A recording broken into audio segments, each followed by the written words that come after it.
Hello, this is Nick995. For this video, now I'm ranking PS3 games based on customization.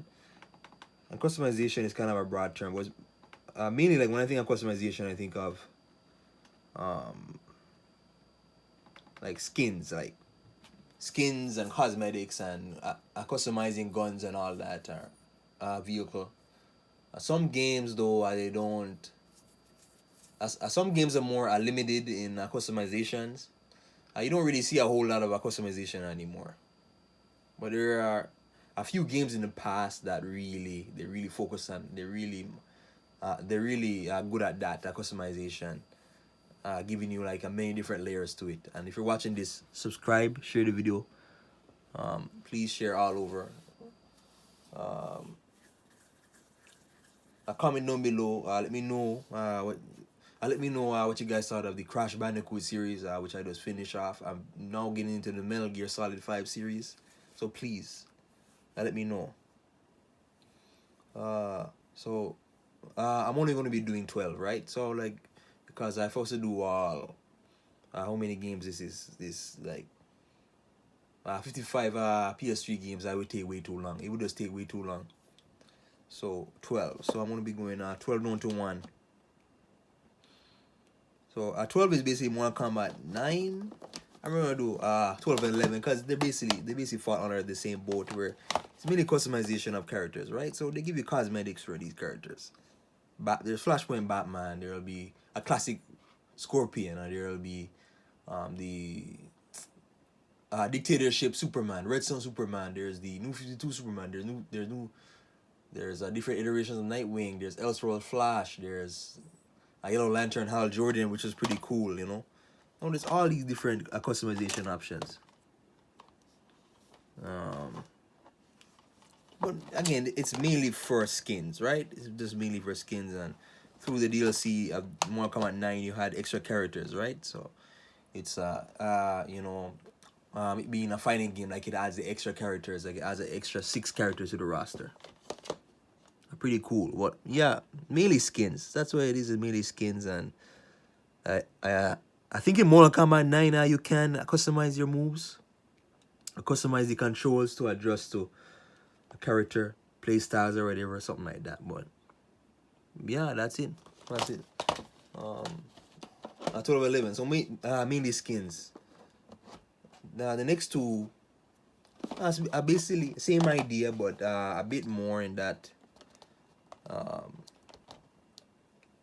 Same deal basically, but yeah, it's skins basically. It's skins, different skins, different looks, and like for Batman, you got Arkham. There's Arkham City Batman here. There's Arkham Origins. There's the Arkham Origins. There's a big ass armored, a cold. What do you call it? Look up the Cold Heart DLC for Batman Arkham Origins. That's pretty cool. But no, Arkham City. No, it's mainly, you know, playable characters. There being playable characters, Nightwing and Catwoman and Robin. It's really cool in that you get to really see the different, skins, and like it's nice, especially like in a third person action game. It's very very very nice. It's really nice. Third person action game, they really capture that feeling in like when you have a character look differently. Like it just feels more impactful. So like, you don't have to see Batman with the long ears, with the typical long ears in the Arkham series, or you don't, I can change up his cape. You can give him the blue cape Batman and all that, and the 1970s Batman, which is pretty cool. And then there's the Arkham Origins Batman. The Arkham Origins and Arkham Origins, I think you have the Arkham City one, as Origins came out after City. So yeah, that's basically it then. Yeah, animated Robin, animated Catwoman, and with there being the challenges too. So the challenges is pretty cool in that per every character that you play, right? So let's say Nightwing has his own score on this one, on a combat map, and a Batman has his own score. A Robin has his own score. They have different scores, and I can see how this character does on this level. Yeah, 10 numbers 10 and 9. Well, really 11 and 10, because I just added, I forgot about another game that I added to this list. So Amazing Spider-Man 1, same idea, but it's really cool in that with Amazing Spider-Man 1 is what really stands out is that you can play as the infected Spider-Man, right? So it's like half man, a man turning into a spider, which is disgusting. It sounds disgusting, I know, but that was a skin in the game, and through the Black Spider-Man, like from the Spider-Man 3 movie, is pretty cool. There's a Foundation Spider-Man, which is the white. It's a white and black Spider-Man. It's like you have these different iterations of Spider-Man. You got the armor, you got the damaged armored Spider-Man suit, and you got a Black Spider-Man suit is so cool. Like just look up Spider-Man 3 and look up the Black Spider-Man suit. It looks so cool, and that's brought back in this game, and it's based on the movie, right? It's based on the movie, so it's a movie accurate suit. This one here, well, yeah, you get basically the Black Spider-Man version of this suit. It's pretty cool, and yeah, but mainly again, these skins they're unlocked through. You go around, you collect comics, right? The comics you basically collect, right? So the comics they give you, they kind of like these collectibles that they give you the ability to unlock these suits. So that's number 8. Now number 7 is gonna be. Hold on, I don't want this to fall. 1 sec. 7 is gonna be God of War 3. God of War 3 is very cool in that the customization was a new game plus bonus. It's a new game plus bonus in that with the new game plus, now there's about 5 different uniform choices, right? But each uniform choice has their own synergy bonus, right? So there's the blue and white God of War, Kratos, where he has instead of the red paint, it's a blue paint. So he has that, and he does, I believe it's like a four times as much damage. There's another one where it's a more of a Spartan helmet look.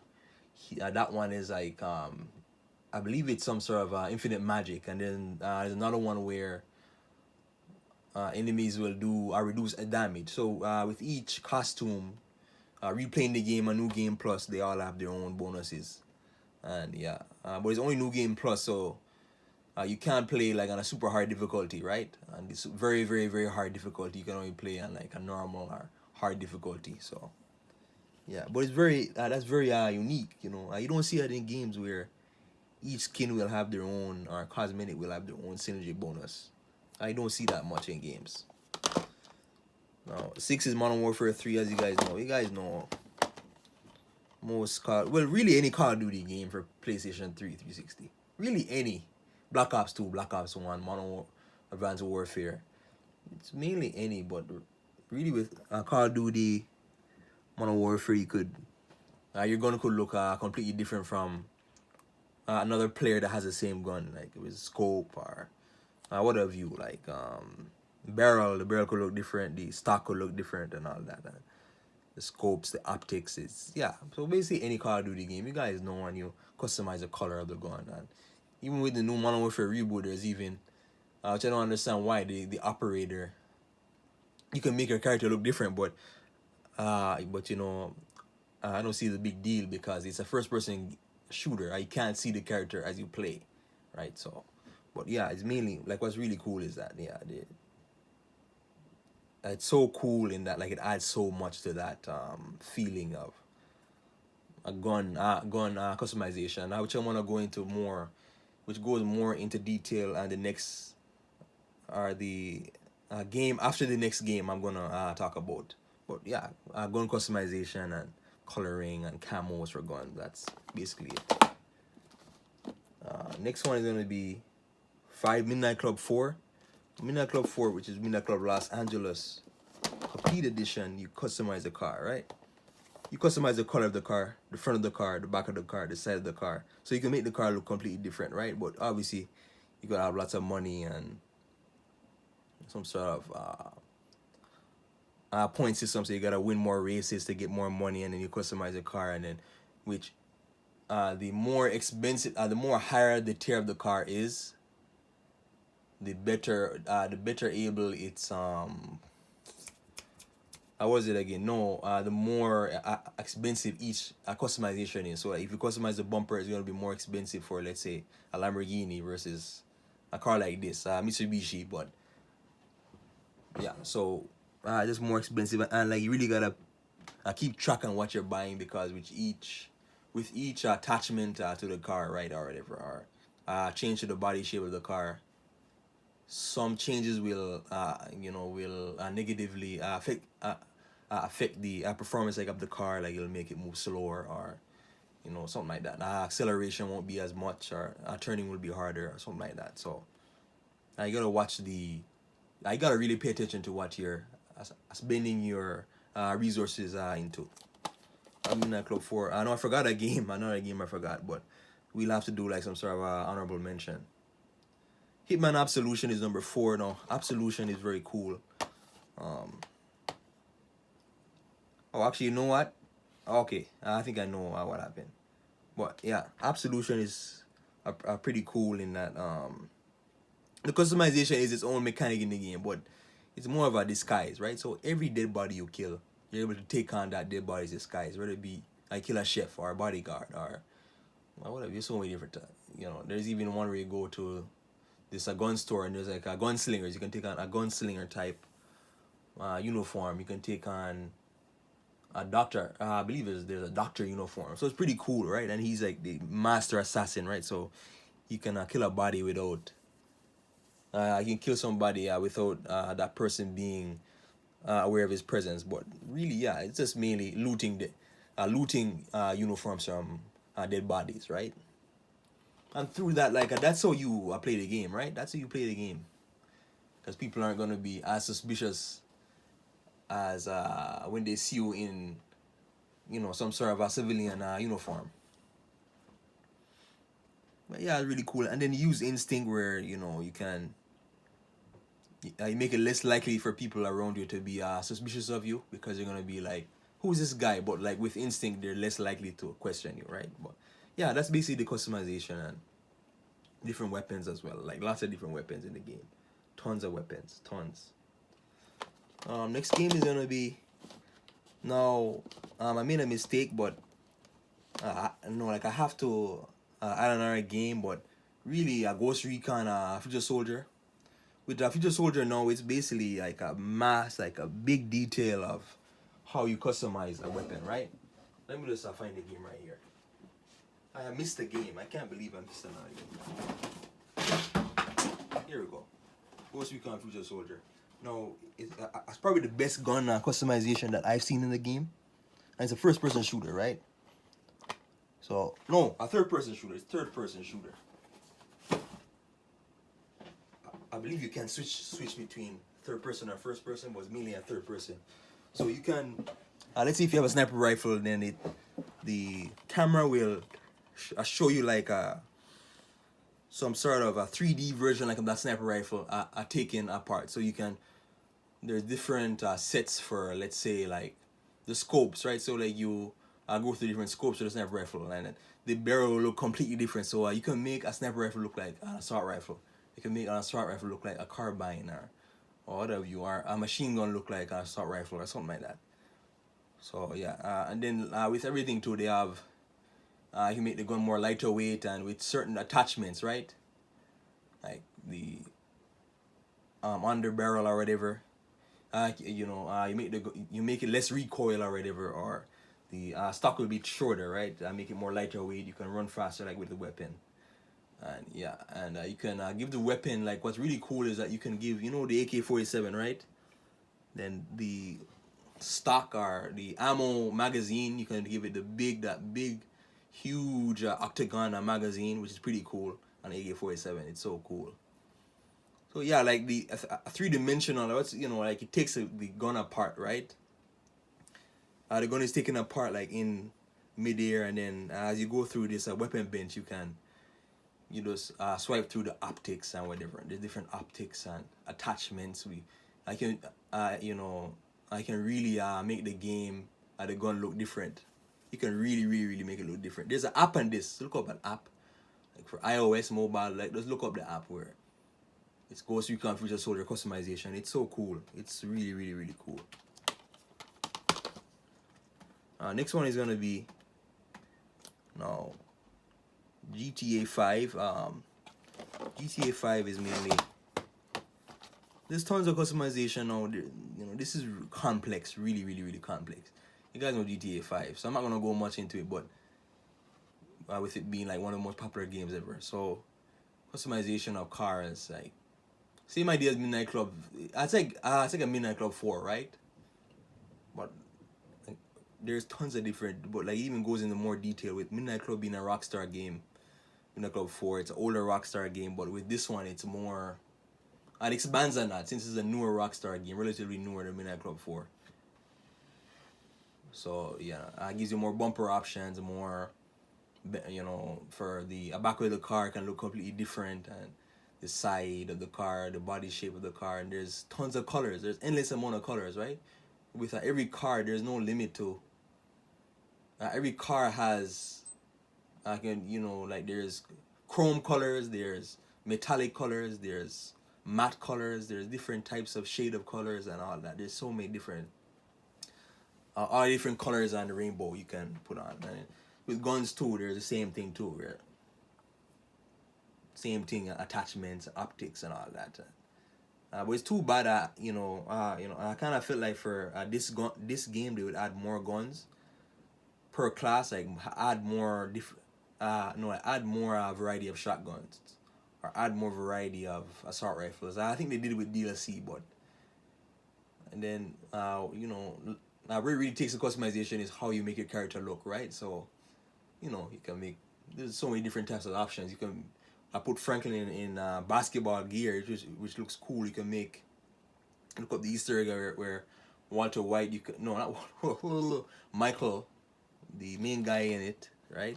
Michael can look like what's the name again? Max Payne, the Max Payne guy, with the tropical shirt or whatever, and then pants, bald head, sunglasses, and there's a different rough up clothes for Trevor. There's so many different types of pants, but yeah, obviously like with each character they're gonna wear different styles of pants, right? So the customization goes along with that too. It follows that as well. The shirts, and it's more shirts, hats, glasses, shoes as well. There's tons. And that's really cool. I think you're going into an actual clothing store, and then you get to see the customization of what this will look like, you know, on a character if you were to buy it. You know, it's not like the slow GTA San Andreas where you gotta go into the closet, come out, and then this is what it looks like. You gotta go back and then to see, back and forth to see what it looks like. But no, this is it's a quick customization. It's super quick, and yeah. And then number one now, favorite game of all time, Skyrim. Now Skyrim, you can be. What I love about the customization is the customization of your character. You can make your character look however the hell you want. So through loot or whatever, loot, so you can make it look like a Viking or a medieval knight or a vampire lord or. But it really depends on the loot you can get. It really depends on the loot. I remember the one where you can steal now. Thieving in this game, like if you steal something, you're big. You know, the law is gonna be after you, right? And they never, I forget it. The AI is very good. The law AI. So with a Skyrim now is very fun in that with a character customization, so you can basically be, starting out, being an RPG game, you can be like, damn, there's so many different possibilities of what you can be like. You know, like there's a lizard man, there's the Nordic, there's different types of races right in the game. So, and then being that too, you can also have it so. Look at that do cover right there. Look at the scenery, beautiful, eh? Doing that as well, you can be a vampire, you can be a werewolf, you can be all sorts of things. You can be a mage, you know, where you summon different spells. You can be obviously it's a mandatory to have the dragon power, the what do you call it? A dragon shouts or whatever. You can join different assassin cults. You can, you know, where you have certain bonuses, and with the upgrade system, which I'm not gonna go too much into. It's huge. There's different layers of upgrades and this that, and it's so cool. It's really really really cool. a lot of attention to detail. But yeah, really, then werewolf, and then obviously, like, if you wanted to be, let's say, like a werewolf or whatever, you gotta do a certain quest and blood sacrifice and all that to become a werewolf, or the vampires. And with customization, some characters will have certain weaknesses where they're more prone to fire, or less prone to ice, or more prone to whatever, electric spell or whatever. There's even a customization where you can learn a spell and resurrect somebody. You can resurrect somebody, but it's like in a partial state, so they basically fight for you, like, that's called a zombie or whatever. But yeah, that's basically it. Again, customization and honorable mention, which I didn't mention before, but Prototype 2 as well. Prototype 2 has customization, but it's not really. It's mainly skins, right? It's mainly the cosmetics. So, but with each cosmetic, similar to God of War 3, it has its own. It has no, like. There's the extra power bonus set. So there's the laser vision, right, which makes the game super easy. It's like a super. It's like basically insta kill to the enemy. There's the shockwave or earthquake. So like when you jump, I create a little earthquake. There's the anti-gravity customization extra add-on, where everything you touch basically floats or whatever, floats in the midair. Like any object basically. So it's pretty cool. It's really, really, really cool. Yeah. So yeah, that's basically it. Ranking customization for PS3. I might do one for PS4. Next I might do versatility. I'm just really, it's hard to kind of plan out for these videos, because you gotta think about adjective. I look up video game adjectives and I see how could I describe this using these games, or using a PS4 set of games or a PS2 set of games, and you really gotta rank them and think. It requires a lot of thought and planning, through the video. So anyways, that's it for the video. You can comment down below and let me know what you guys thought of the Crash Bandicoot 3 series. Thank you.